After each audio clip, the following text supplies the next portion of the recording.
तो यार फाइनली हमें बोरो की तरफ से एक गोल देखने को मिलता है। टू बी ऑनेस्ट, मुझे पिछले चैप्टर की एंडिंग देख के तो यही लग रहा था कि कोई ना कोई बोरो का गोल रोक लेगा, या तो इसागी या फिर काइजर या फिर हो सकता है राइची रोक ले। और जब मैंने कम्युनिटी पोल भी डाला था तो तुम में से ज्यादातर लोग यही बोल रहे थे कि इनमें से कोई ना कोई रोकेगा। बट यार हम सबका पोपट हो गया एक तरीके से। उस चैप्टर के बाद ये चैप्टर 90 डिग्री घूम गया पूरा। लेकिन यार यही चीज तो पसंद है हमें ब्लू लॉक की, है कि नहीं। अब ऐसे गोल के लिए स्नफी ने बोरो को कैसे तैयार किया, आज इस वीडियो में हम यही जानने वाले हैं। So if you are interested keep watching.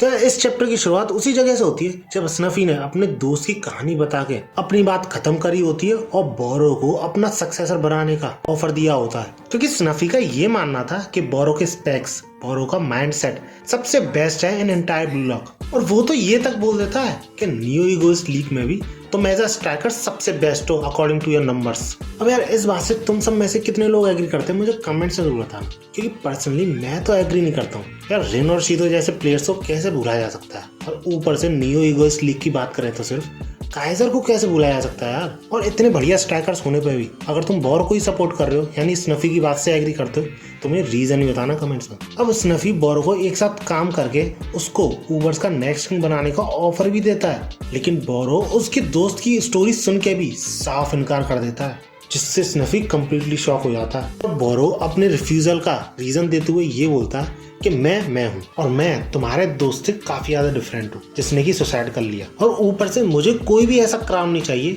जो कि मुझे हैंड ओवर कर दिया हो, यानी उसने खुद ना जीता हो। और सबसे बड़ा रीजन उसे स्नफी जैसा नहीं बनना था, एक ऐसा कावर्ड जो कि फ्यूचर से डरता है। और यही सब कहते हुए बोरो उस रूम से बाहर निकल जाता है जहाँ पर कि ऑलमोस्ट सारे ब्लू लॉक के प्लेयर जो कि ऊबर्स में आए थे उसका इंतजार कर रहे होते हैं। जिसपे आईक्यू ये बोलता है, मान गए भैया किंग, तुझे इतना तगड़ा ऑफर, इतनी अच्छी गोल्डन अपॉर्चुनिटी तुमने एक्सेप्ट नहीं की। जिसपे किंग भी टॉन्ट मारते हुए ये बोलता है कि मैं भी तुम्हें मान गया, ऐसी फालतू बातों के लिए तुम्हारे पास टाइम है। इसके बाद बोरो को हम देखते हैं थिएटर रूम में, जहाँ पर कि वो स्क्रीन्स पे पेड़ लगाकर रिलैक्स कर रहा होता है। लेकिन लोरेंजो वहाँ पे पहुंच के बोरो से रिलैक्स करना छोड़ के मूवी देखने कहता है, जिसपे बोरो ऑब्वियसली कहता है कि वापस फॉरेस्ट मोड पे करो उसे। जिसपे लोरेंजो रिप्लाई देते हुए बोलता है, अरे यार मैं तो पॉपकॉर्न भी लाया था तेरे लिए। और इसी के साथ वो पॉपकॉर्न खाते हुए बोरो से ये भी बोलता है कि लगता है स्नफी को इंटरेस्ट आ गया तुम में। जिसके बाद बोरो इस बात को कम्प्लीटली इग्नोर करते हुए ये बोलता है, अरे तुम पॉपकॉर्न क्यों फैला रहे हो उधर, कितना डिस्गस्टिंग लग रहा है, और तुमने फॉरेस्ट मोड पे करा नहीं अभी वापस।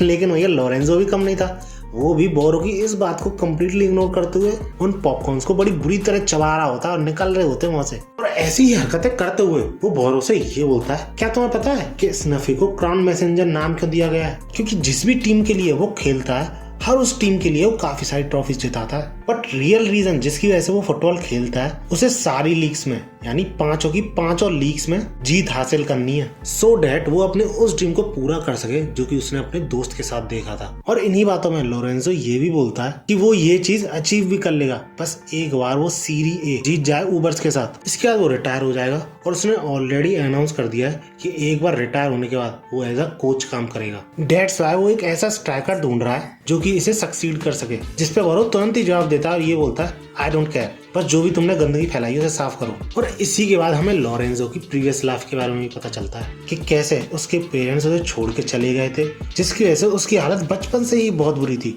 गली कुचलों में जहाँ उसे जैसे मौका मिलता खाने पीने का, ऐसे ही वो काम चला रहा था और जीता जा रहा था। ये सब चीजें काफी टाइम तक रिपीटेटिव होने के बाद वो एक पॉइंट ऑफ टाइम पे होप खो चुका था और ऑलमोस्ट मरने की हालत में था। तभी उसके सामने स्नफी आता है, उससे ये बोलता है, वाना प्ले फुटबॉल? जिसपे लोरेंजो की बहुत कमजोर आवाज निकलती है और वो ये बोलता है, गिव मी मनी। और इस चीज से स्नफी तुरंत ही एग्री कर जाता है और ये बोलता है, बोलो तुम्हें कितना चाहिए? बस यार इतना ही पैसे वाला बनना है मुझे तो भाई। इसके बाद स्नफी फाइनली उससे यूं बोलता है कि लेट्स डू बिजनेस टुगेदर। जिस पे लोरेंजो कंटिन्यू करते हुए ये बोलता है कि शुरुआत में तो मुझे भी लगा था कि आखिर है कौन ये बंदा, अचानक से मेरे पास आता है और मुझे कितने ही पैसे देने को तैयार हो जाता है। That's why I challenge him कि पैसे के नाम पे मेरे जितने भी दांत है उन सारे दांतों को गोल्डन दांतों से रिप्लेस करवा दो। और तुम्हें क्या लगता है स्नफी ने क्या किया होगा? वो मुझे घसीटता हुआ सबसे पास वाले डेंटिस्ट पे ले गया और मेरे सारे दांत गोल्डन करवा दिए। अब तुम्हें समझ में आया कि लोरेंजो के गोल्डन दांत क्यों हैं और वो सिर्फ पैसों के बारे में ही क्यों सोचता है।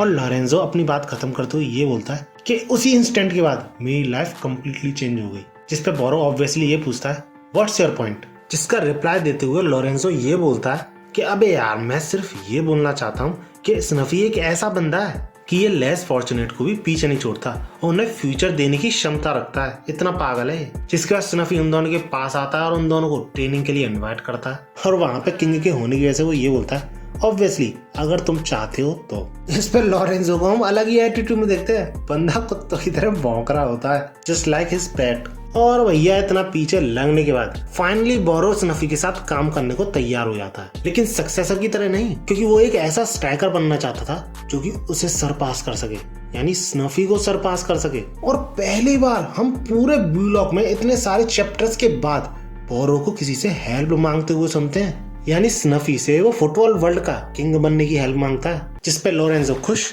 और स्नफी तो डबल खुश। और इसके बाद स्नफी पूरी टीम के सारे प्लेयर्स को इस तरह डिजाइन करता है, उन्हें इस तरह ट्रेन करता है जिससे कि वो बोरो के लेग्स एंड आर्म्स की तरह काम कर सके, क्योंकि ऊबर्स की सारी स्ट्रेटेजीज बोरो के अराउंड ही रिवॉल्व करने वाली थी। और बोरो का सिर्फ एक ही काम था, खुद को रिफाइन करना और इवॉल्व करना, स्पेशली गोलकीपर के साथ 1 वर्सेस 1 में, जिसके के लिए सबसे पहले उसका जो मिड रेंज कर्व शॉट है जिसकी की रेंज 28 मीटर्स थी वो ऑलरेडी टॉप नॉच था स्नफी के अकॉर्डिंग। बट ऐसे शॉट को काफी आसान होता रोकना क्योंकि उसकी टाइमिंग और मोशन को प्रिडिक्ट करके, जिस वजह से ये शॉट वर्ल्ड क्लास गोलकीपर के सामने तो चलने ही नहीं वाला। और इसके बाद स्नफी एक ऐसी एडवाइस देता है बोरो को जिसकी वजह से जो ये रीसेंट गोल है वो पॉसिबल हो पाया था। मतलब you don't shoot when you want to shoot, you shoot the instant the enemy lowers guard. मतलब जैसे ही गोलकीपर थोड़ी भी ढील दे तुरंत ही उसी इंस्टेंट में शूट करना चाहिए। और इसके लिए बोरो को हमेशा अपने सेंसेस को गोलकीपर पे कंसंट्रेट करके रहना पड़ेगा, जिससे कि जब भी गोलकीपर थोड़ा सा भी रिलैक्स हो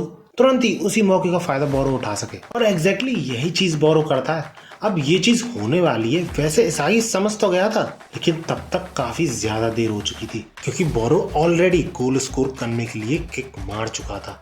और इस शॉट का नाम दिया था स्टील्थ किल शॉट, जिसके बाद बास्टर्ड मुनशाइन और ऊबर्स दोनों के स्कोर बराबर हो जाते हैं और चैप्टर यहीं पे खत्म हो जाता है। लेकिन मैं तुम सबसे एक ही क्वेश्चन पूछना चाहूंगा, तुम्हें ईसाई को गोल ज्यादा तगड़ा लगा या फिर बोरो का? और सबसे ज्यादा इफेक्टिव तरीका किसका था? पर्सनली मेरे अकॉर्डिंग तो बोरो का ही था, क्योंकि मैंने इस वीडियो में भी बताया था कि ईसाई ने बहुत तगड़ा गोल किया तो है, सबों को शॉक भी कर दिया था अपने गोल से, लेकिन उस गोल के होने का मेजर रीजन था सरप्राइज एलिमेंट। मतलब किसी को पता नहीं था कि ईसाई लेफ्टी शॉट भी मार सकता है, और अगर पता होता तो ये गोल करना इतना आसान होता नहीं, जिस वजह से ईसाई का ये गोल रिप्रोड्यूस करना काफी ज्यादा मुश्किल है। लेकिन इसी के अपोजिट में बोरो का ये जो गोल है इसको रिप्रोड्यूस करा जा सकता है। ये थे मेरे थॉट्स। अपने थॉट्स मुझे कमेंट से बताना अगर अलग है तो। वीडियो अच्छी लगी तो लाइक जरूर करना और ऐसी ही वीडियोस के लिए मेरे चैनल को यार सब्सक्राइब जरूर कर लेना। इस वीडियो का एम रखते हैं 400 लाइक्स। अब क्योंकि अब बोरो ने अपनी लिमिट्स सरपास की हैं तो यार तुम भी तो इतना कर ही सकते हो अपनी लिमिट्स को सरपास करके। मिलते हैं अगली वीडियो में और